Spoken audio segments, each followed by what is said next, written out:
Exclusive big breaking news చూస్తున్నాం. శ్రీకాకుళం జిల్లాలో భక్తులందరూ నిరాశ చెందారు. మూల విరాట్ పైన సూర్యకిరణాలు పడడం ఆనవాయితీగా భావించే మార్చ్ 9, 10 నెలలు ప్రతి ఇయర్ కూడా మార్చ్ 9th ఇంకా 10th రోజులో మూల విరాట్ పైన సూర్యకిరణాలు పడడం అది ఆనవాయితీగా భావించే భక్తులందరికీ నిన్న ఒక్కసారిగా నిరాశ చెందారు. ఎందుకు ఏమైంది అని అంటే శ్రీకాకుళం జిల్లా అరసవెల్లిలో భక్తులకు నిరాశ పొందే ఈ ఘటన అయితే చోటు చేసుకుంది. ఆదిత్యుని తాకని సూర్యకిరణాలుగా కూడా అక్కడ భావిస్తున్నారు. వరుసగా 2 రోజులు మూల విరాట్ ను తాకని కిరణాలు చూసి అందరూ కూడా డిసప్పాయింట్ అయిన సూచనలు అయితే కనిపిస్తున్నాయి. వాతావరణం అనుకూలించకపోవడమే దీనికి ప్రధాన కారణంగా కూడా అక్కడున్న భక్తులు చెప్పుకొచ్చారు. మబ్బులు ఇంకా పొగమంచు వల్లే సూర్యకిరణాలు కూడా కనిపించలేదు అని చెప్పారు. మరి ప్రతి ఏటా ఉత్తరాయణంలో కూడా మార్చి 9 ఇంకా 10వ తారీఖుల్లో అక్కడ జరుగుతూ ఉంటుంది. అయితే స్వామివారి మూల విరాట్ ను సూర్యకిరణాలు తాకడం ఇక్కడ ఆనవాయితీగా భావిస్తారు. మరి దక్షిణాయనం కూడా అక్టోబర్ 1, 2 తేదీల్లో కూడా ఇలాంటివి జరుగుతూ ఉంటాయి. మరి ప్రతి ఏటా జరిగే ఇది ఆనవాయితీ ఒక మంచి రిచువల్ లాగా భావించేది ఈ ఇయర్ జరగకపోవడంతో భక్తులందరూ కూడా నిరాశ చెందారు. అయితే ఈ ఘటన పైన మరింత ఇన్ఫర్మేషన్ అందివ్వడానికి శ్రీకాకుళం నుంచి మా ప్రతినిధి రాము లైన్ లో ఉన్నారు. వారిని తెలుసుకుందాం. ఎస్ రాము, చెప్పండి. ఆనవాయితీగా భావించే మూల విరాట్ పైన సూర్యకిరణాలు పడలేదు, మరి దీనికి గల కారణాలు ఏంటి? అసలు దీని గురించి పూర్తి అప్డేట్స్ ఏంటి రాము?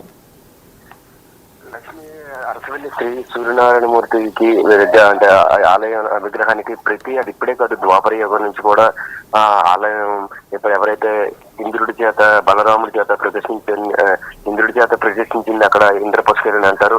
అది కొన్ని వేల సంవత్సరాల చరిత్ర ఉంది. అప్పటి నుంచి కూడా ప్రతి ఏటా 2 సార్లు కూడా ఆదిత్యుని సూర్యకిరణాలు ప్రతి ఏడా కూడా తాగుతూ ఉంటాయి. అయితే ఈ ఏడాది ఫస్ట్ ఉత్తరాయణంలో మార్చి 9, 10 తేదీల్లో, మరోవైపు దక్షిణాయనంలో అక్టోబర్ 1, 2 తేదీల్లో ప్రతి ఏటా కూడా ఖచ్చితంగా కొన్ని వేల సంవత్సరాల నుంచి సూర్యదేవుడిని కాలు నుంచి తల వరకు కూడా సూర్యకిరణాలు తాగుతూ ఉంటాయి.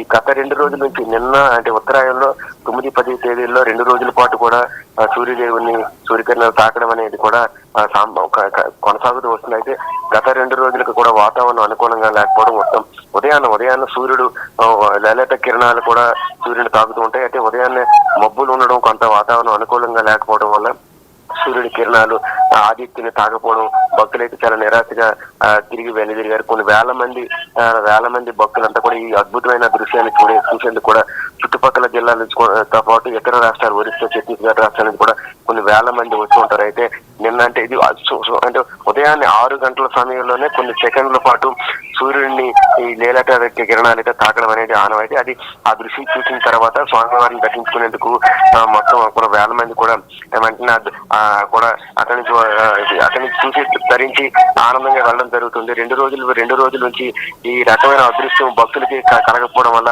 వాళ్ళు నిరాశగా వెనుదిరగాల్సి వచ్చింది. అయితే తిరిగి మళ్ళీ అక్టోబర్ అంటే సూర్యుడు మళ్ళీ దక్షిణాయనంలోకి మారిన తర్వాత అక్టోబర్ 1, 2 తేదీల్లో మళ్ళీ ఇదే విధంగా 2 రోజుల పాటు ఉదయాన్నే లేలేత కిరణాలు కూడా సూర్య భగవాను తాకే అవకాశం ఉన్నట్టు కూడా అక్కడ ఉన్న పండితులు స్పష్టం చేస్తున్నారు. అయితే ఇది చాలా అరుదైన దృశ్యం. త్రేతాయుగం, ద్వాపర యుగం నుంచి కూడా ఇది విధంగా కొనసాగుతూ ఉంది.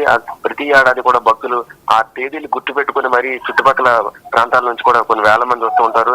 నిన్న ఆదివారం, సూర్య భగవానుడికి ప్రత్యేకమైన రోజు ఆదివారం.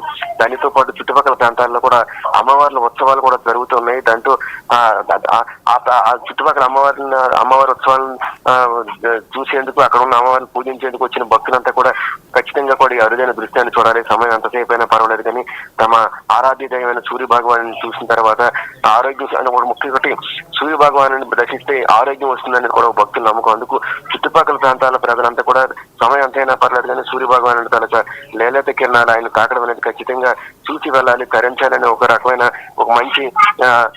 మంచి ఆలోచనతో వచ్చారు. కానీ 2 రోజుల నుంచి కూడా మబ్బులు వాతావరణం సరిగా లేకపోవడం వల్ల సూర్య భగవాను కిరణాలు తాకపోవడం వల్ల వారంతా కూడా నిరాశతో వెనుదిరగాల్సిన పరిస్థితి. అదే పండితులంతా కూడా ఇది దురదృష్టం, అంటే మబ్బులు సరిగ్గా లేకపోవడం అనేది దురదృష్టం. భక్తులంతా కూడా వెనక్కి తిరిగి వెళ్ళడం అనేది కూడా దురదృష్టం. ఎందుకంటే ప్రతి ఏడాది కొన్ని వేల సంవత్సరాల నుంచి నిరంతరం ఇది జరుగుతున్న ప్రక్రియ. ఈ ప్రతి ఏడాది ఈ వాతావరణం క్లీన్ గా ఉంటేనే ఇది జరుగుతుంది. ఏమాత్రం మబ్బులు ఉన్నా సరే సూర్యకిరణాలు సూర్య భగవాను తాకే అవకాశాలు ఉండవని కూడా అక్కడున్న పండితులంతా కూడా చెప్తున్న పరిస్థితి. మళ్ళీ తిరిగి దక్షిణాయనంలో అక్టోబర్ 1, 2 తేదీన ఆ రోజైనా సరే వాతావరణం క్లీన్ గా ఎక్కడ మబ్బులు కానీ లేకపోతే వాతావరణంలో తుఫాన్లు కానీ అలాంటివి ఏవి లేకపోతే ఖచ్చితంగా కూడా ఆ రోజు కూడా ఉదయాన్నే తిరిగి 6 గంటల సమయంలో ఏదైతే సూర్యుడు ఉదయించే సమయంలోనే ఆయనకి సూర్యకిరణాలు తాకుతాయి. ఖచ్చితంగా మళ్ళీ ఇప్పుడు ఎవరైతే చూడలేకపోయారో ఖచ్చితంగా మళ్ళీ దక్షిణాయనలో అక్టోబర్ 1-2 తేదీన ఇది తిరిగి ఈ రకమైన అద్భుతమైన అవకాశాన్ని చూసేందుకు, అంటే సూర్యభగవాన్ని లేకపోతే సూర్యకిరణాలు తాకే అవకాశం మళ్ళీ మరొక కొన్ని నెలల పాటు వేచి ఉండాల్సిన పరిస్థితి ఉందని కూడా పండితులు అయితే భావిస్తున్నారు. మొత్తం మీద భక్తులంతా కూడా 2 రోజులుగా తమ సూర్యుడి తాలూకా ఇది అద్భుతమైన ఘట్టాన్ని, సూర్యకిరణాలు సూర్య భగవాను తాకి అద్భుతమైన ఘట్టాన్ని చూడలేకపోయాం, మాకు అదృష్టం లేదంటూ కూడా వేలాది మంది భక్తులు తిరిగి స్వామివారి దర్శనం చేసుకుని తిరిగి వెళ్లే పరిస్థితి అయితే నెలకొంది. Lakshmi. Right, thank you so much for the information Ramu. Yes, అయితే చూశారు కదా, శ్రీకాకుళం జిల్లా అరసవల్లిలో భక్తులందరూ కూడా నిరాశ చెందారు. ఎందుకంటే ఆతిథ్యుడు అంటే సూర్యుడిని కూడా ఆరోగ్యం కొరకు అందరూ ప్రార్థిస్తూ ఉంటారు, ప్రేయర్ చేస్తూ ఉంటారు. అలాంటి ఒక చాలా డివైన్ అయిన సూర్యకిరణాలు తాకలేదు. అండ్ వరుసగా 2వ రోజు మూల విరాట్ను తాకలేదు కిరణం. ఎందుకంటే ఇది కొన్ని సంవత్సరాలుగా ఆనవాయితీలాగా భావిస్తున్నారు.